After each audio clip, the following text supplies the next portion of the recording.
মাথাভাঙ্গা ১ নং ব্লকের বৈরাগীরহাট গ্রাম পঞ্চায়েতের দুয়াই সুয়াই এলাকায় তৃণমূল বিজেপি সংঘর্ষ। তৃণমূলের দাবি, আগামী ৯ তারিখ কোচবিহারে মুখ্যমন্ত্রীর সভাকে সফল করতে তৃণমূল কংগ্রেসের পক্ষ থেকে মিছিলের আয়োজন করা হয়েছিল।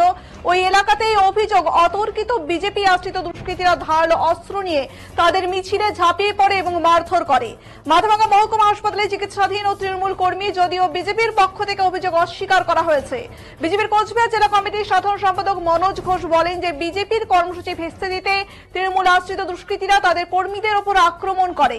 বিজেপির বিরুদ্ধে ওঠা অভিযোগ ভিত্তিহীন। তৃণমূলের গোষ্ঠী কোন্দলের জেরে নিজেরাই নিজেদের মারধর করে আহত হয়েছেন বলে তিনি দাবি করেছেন।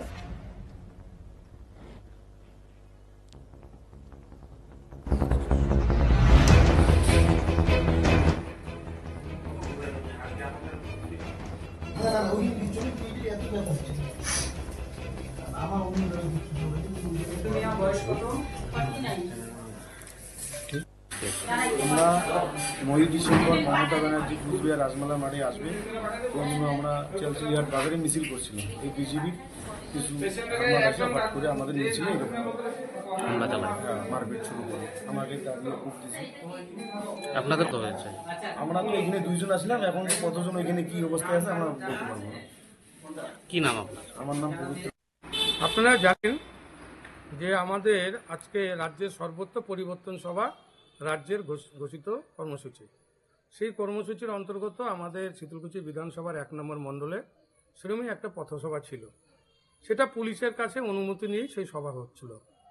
সেখানে তৃণমূল আশ্রিত গুন্ডারা সেই পথসভা ভণ্ডুল করার জন্য তারা সেখানে জমায়েত হয়ে আক্রমণ করে এবং তারা আক্রমণ করছে এবং আর আমাদের উপরে হচ্ছে তারা অপবাদ দিচ্ছে নাকি আমরাই তাদের উপর হামলা করেছি।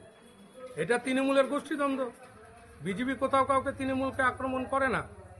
পশ্চিমবাংলায় আপনারা দেখেছেন যে বিজেপির যেখানে মিছিল মিটিং সভা হচ্ছে তারা সেখানেই তারা হামলা করছে, কারণ তৃণমূল ভয় পেয়েছে 26-এর নির্বাচন তৃণমূলের বিসর্জন নিশ্চিত হবে।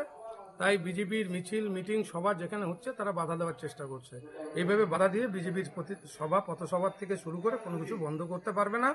আগামী দিনে তৃণমূল যত আক্রমণ করবে তত আমাদের কর্মসূচি আরও আমরা করব। তৃণমূলের বাধায় আমাদের কর্মসূচি বাধা বন্ধ থাকবে না। আর তৃণমূলের অভিযোগ সম্পূর্ণ মিথ্যা। আপনার নাম? আমার অন্য জায়গায় কিছু চলে